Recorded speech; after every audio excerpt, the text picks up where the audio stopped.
ছাত্র যদি অন্যায় করে শিক্ষকের কাছে কান্না করে বলে হুজুর মাফ করে দেন, ওই শিক্ষকের দয়া না হয়ে পারে না।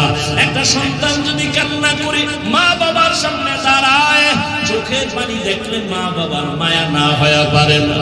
মাথা টানে কোলে টানিয়া কয় বাবা কাঁদিও না, আমি আর তোমার উপরে রাগ করবো না, কিছু বলবো না। ওই মা বাবার থেকে আর উস্তাদের থেকে আবার আল্লাহর মায়া কি কম। আল্লাহ বলেন 99 গুণ মায়া আমার বেশি। বান্দা তুমি যদি একটু কান্না করো, আমি মাওলা তোমার চোখের পানি বড় মহব্বত করি, বড় মজা লাগে।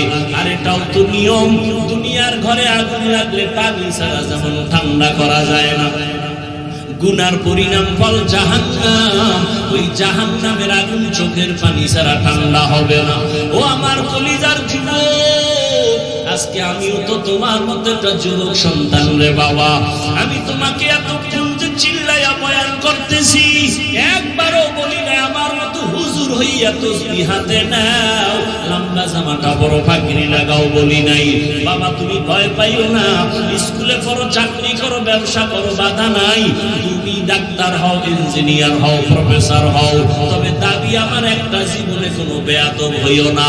মা বাবার দোয়া নিয়ে চলো, নবীর আদর্শ মতে 5 বেলার নামাজ পড়ো।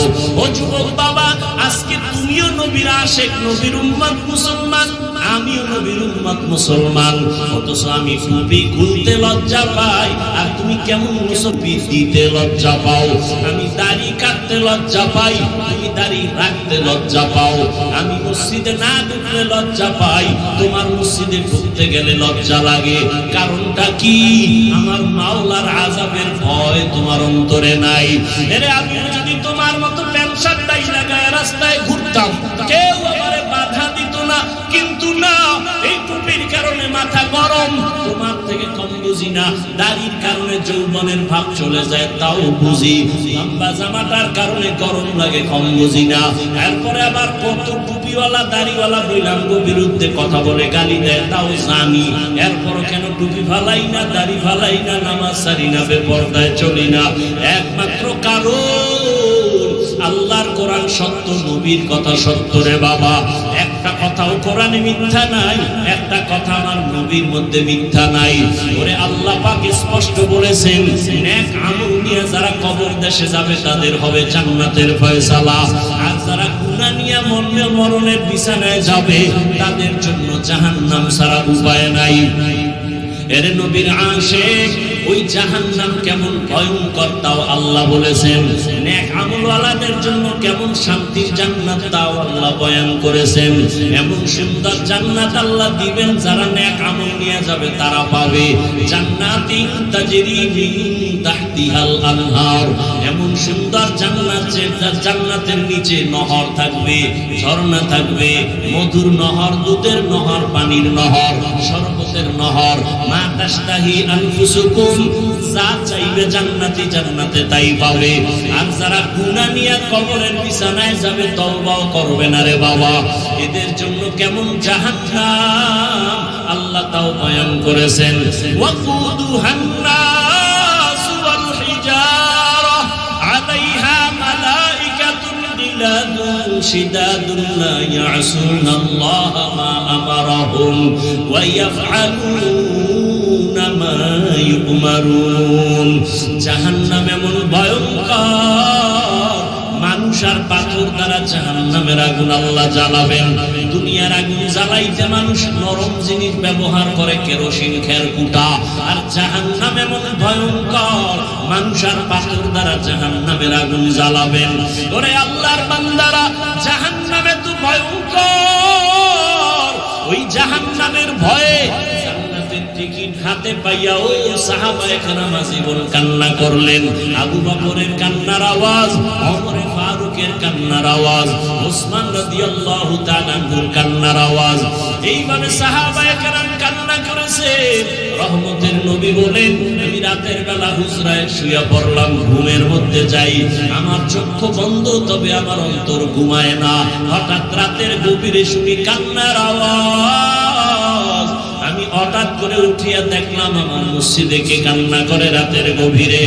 নজর করে দেখি জান্নাতি সাহাবী আবু বকর নামাজে দাঁড়ায় কান্না করে। আমি জিজ্ঞাসা করলাম, হে আবু বকর, নামাজে দাঁড়াইয়া কেন কাঁদেন? আবু বকর বলেন, ইয়া রাসূলুল্লাহ, আল্লাহর আদালতে কেমনে দাঁড়াবো সেই ভয়ে কান্না করি। আল্লাহর নবী বলেন, আবু বকর, আল্লাহ তো আপনাকে জান্নাতের সুসংবাদ দিয়েছেন। আবু বকর কাঁদেন আর বলেন, নবী, কিয়ামতের ময়দানে যদি আল্লাহ বলেন, আবু বকর আমার আদালতে কি নিয়ে আসছো? আমি যদি বলি আল্লাহর নামাজ, তেলাওয়াত, রোজা, আল্লাহ যদি বলেন আমি যেইভাবে নামাজ পড়তে বলছিলাম ওইভাবে তুমি পড়ো নাই, যে পড়ো নাই, তোমার নামাজ, তোমার তেলাওয়াত, জিকির আমার পছন্দ হয় নাই, তখন আমার হাতে জাহান্নামের হ্যান্ডকাপ লেগে যাবে। এই ভয় আমি কান্না করতেছি রে নবী। ও আল্লাহর বান্দারা, সাহাবায়ে কেরামের কত সুন্দর তাকওয়া, কত সুন্দর ইখলাস, কত সুন্দর নামাজ, কত সুন্দর তেলাওয়াত, এরপরেও যদি তারা কান্না করে না জীবন, আপনার আমার তো নামাজ নাই, তেলাওয়াত নাই, রোজা নাই, কোনো আমলই নাই। আমরা যারা টুকটাক আমল করি তাও মানুষকে দেখাবার জন্য করি, আর আপনারা যারা মোটেও করেন না, কান্না করে করে তো বুক ফাটিয়া মরিয়া যাওয়ার কথা। কিন্তু কপাল বড় খারাপ, নিজেও কাঁদি না, যদি কেউ কান্না করে তাও পছন্দ করি না, নিজেও দাড়ি রাখি না, কেউ যদি দাড়ি রাখে তাও পছন্দ করি না, নিজেও পর্দা করি না, কেউ যদি পর্দা করে তাও পছন্দ করে না। ও আল্লাহর বান্দারা, অথচ জাহান্নামের আযাবের ভয় পাথর পর্যন্ত কান্না করতেছেন। আল্লাহ নিজে বলেন, সুম্মা কাসাত কুলুবুকুম মিন বাদি যালিকা ফাহিয়া কাল হিজারা আও আশাদ্দু কাসওয়া ওয়া ইন্না মিনাল হিজারাতি লামা ইয়াতাফাজ্জারু মিনহুল আনহার ওয়া ইন্না মিনহা লামা ইয়াশাক্কাকু ফায়াখরুজু মিনহুল মা ওয়া ইন্না মিনহা লামা ইয়াহবিতু মিন খাশিয়াতিল্লাহ ওয়া মাল্লাহু বিগাফিলিন আম্মা তা'মালুন। আল্লাহ তাআলা বলেন, আল্লাহর জাহান্নামের আযাবের ভয়, এমন কিছু পাথর আছে কান্না করতে করতে ঝর্ণা প্রবাহিত হয়ে গেছে। ওই জাফলংয়ে যাও, চট্টগ্রামের বিভিন্ন পাহাড়ের পাথরের ভেতর থেকে দেখবা পানি বের হয়। ওরে ওটা ঝর্ণা না, জাহান্নামের ভয় আল্লাহর কোরআন বলে কান্না করে। আবার কিছু পাথর আছে টপ টপ টপ টপ করে পানি ফেলে, আল্লাহর আযাবের ভয়। আবার কিছু পাথর আল্লাহর ভয় ফাটিয়া যায়, এক জায়গা থেকে আর এক জায়গায় কম্পন শুরু হয়ে যায়। আল্লাহর ভয়ে যদি পাথর থেকে কান্না আসে, তুমি মানুষ হয়ে কি পরিমাণ কান্না করা উচিত। নিজের গুনার কথা স্মরণ করিয়া যদি তওবার নিয়ত করে 2 ফোঁটা চোখের পানি ছেড়ে দাও, মনে মনে বলো, হে মালিক, আমার মতো গুনাহগার এই জমিনে কেউ নাই। মানুষ আমারে কত সম্মান করে, কত মোহাব্বত করে, কিন্তু জানে না আমি কত বড় গুনাহগার। আমার গুনার খবর যদি আমার মা জানতো, আমার সন্তান বলে সম্মান দিত না। আমার গুনার খবর আমার স্ত্রী যদি জানতো, স্বামী বলে সম্বোধন করত না। আমার গুনাহের খবর যদি আমার সন্তান জানতো, বাবা বলে স্বীকার করত না। কিন্তু আমার মাওলা যে কত দয়ার মালিক। আল্লাহ বলে, গোলাম, তুই কোন দিন কতটা গুনাহ করেছ আমি মাওলা তো দেখেছি। আমি আল্লাহ তোর গুনার খবর জানিয়া রাগ করিয়া তোরে সম্মানের চেয়ার থেকে ফালাইয়া দেই নাই। আমি তোর গুনাহ দেখিয়াও রাগ করিয়া পানি বন্ধ করি নাই, খানা বন্ধ করি নাই। বরং আমি আল্লাহ বারবার ডাকি, বান্দা কই যাও, ওরে আমার রহমতের দরজায় ফিরে আয়, লা তাকনাতু মির রাহমাতিল্লাহ। আমার রহমতের দরজা ছাড়িয়ে তুই কোথায় যাবি? যেদিকেই যাবি সেদিকেই জাহান্নামের আগুন। এখনো সবাই আছে, ফিরে আসো। তোমার চোখের সামনে কত মানুষ মরিয়া গেল, কোনদিন যেন আজরাইল তোমার আমার সামনে হাজির হয়ে যায়। এখনো সময় আছে, তওবা করো। ও যুবক বাবা, তোমার মতো কত যুবক স্কুলে কলেজে পড়িয়াও নামাজ ছাড়ে না, দাড়ি কাটে না। বলো বাবা, তুমি কেন পারো না? তোমার মতো কত যুবক রাস্তায় গাড়ি চালায়, নামাজ ছাড়ে না। বলো তুমি কেন পারবা না? তোমার মতো যুবক কৃষি কাজ করে, নদীতে মাছ ধরে, নামাজ ছাড়ে না। তোমার মতো কত সন্তান জেনারেল লাইনে থাকিয়াও চাকরি করে, নামাজ পড়ে, ব্যবসা করে, নামাজ পড়ে। তুমি কেন পারো না? ও বৃদ্ধ বাবাজিরা, আপনার মতো কত বুড়া মানুষ মসজিদে গিয়া কষ্ট করিয়া নামাজ পড়ে, আপনি কেন পারবেন না?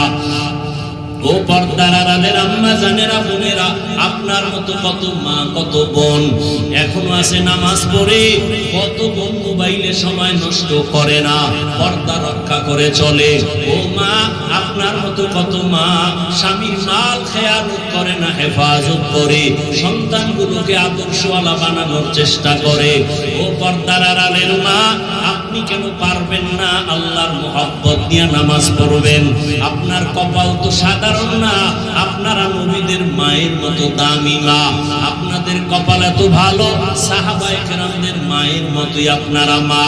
আপনারা খাদিজা রাদিয়াল্লাহু আনহার মতো নারী, ফাতেমা রাদিয়াল্লাহু আনহার মতোই নারী। আপনারা তো আম্মা জান আয়েশা রাদিয়াল্লাহু আনহার মতো নারী। ইসমাঈল নবীর মা হাজরা আলাইহিস সালামের মতো বড় দামি নারী। ঈসা নবীর মা মারিয়াম আলাইহিস সালামের মতো দামি নারী। ওই বেঈমান ফেরাউন যে আল্লাহর বিরুদ্ধে নিজের খোদা দাবি করলো, তার ঘরে আসিয়া নামের বান্দি আমার মাওলার এত পেয়ারা ইমানদার। আমার নবী বলেন কিয়ামতের দিন জান্নাতে আসিয়ার সাথে আমার বিবাহের বন্ধন হবে। ও পর্দার আড়ালের আম্মা জান, আপনার স্বামী তো ফেরাউনের মতো খারাপ না। আপনি কেন নামাজ পড়তে পারেন না, পর্দা করেন না? কয়দিন আর দুনিয়াতে বাহাদুরি করবেন? ওই আসিয়ার মতো বান্দি দুনিয়ার সম্পদ পাইয়াও লাথি মেরে আমার মাওলাকে জায়গা দিল। অন্তরে আমার মাওলার মুহাব্বত নিয়ে ঈমানের সাথে দুনিয়া থেকে চলে গেল। এখনো সময় আছে, তওবা করে নেন।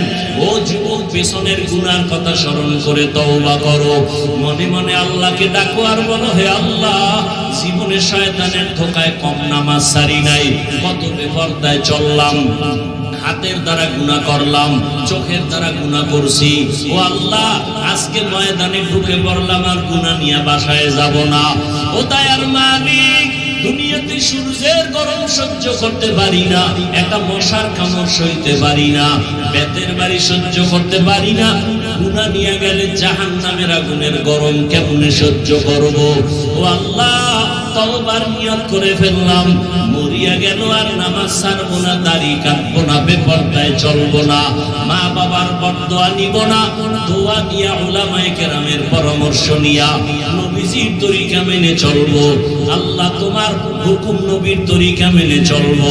মরিয়া গেল যাব, হায়াতের মালিক তুমি, ইজ্জতের মালিক তুমি, রিজিকের মালিক তুমি। ও আল্লাহ, তুমি তৌফিক দাও, আর গুনার কাছেও যাব না। যেখানেই থাকি যা পড়ি, ইঞ্জিনিয়ারিং পড়ি আর ডাক্তারি পড়ি, আর নামাজ ছাড়বো না, মা বাবার সাথে বেয়াদবি করবো না, উলামায়ে কেরামের পরামর্শ নিয়া নবীজির তরিকা মেনে চলবো। তওবা করার মতো যদি অন্তর তৈরি হয়, মুনাফিকি যদি অন্তরে না থাকে, খাঁটি তওবার নিয়ত যাদের আছে, দুটো হাত আমার আল্লাহকে দেখাইয়া দেয়।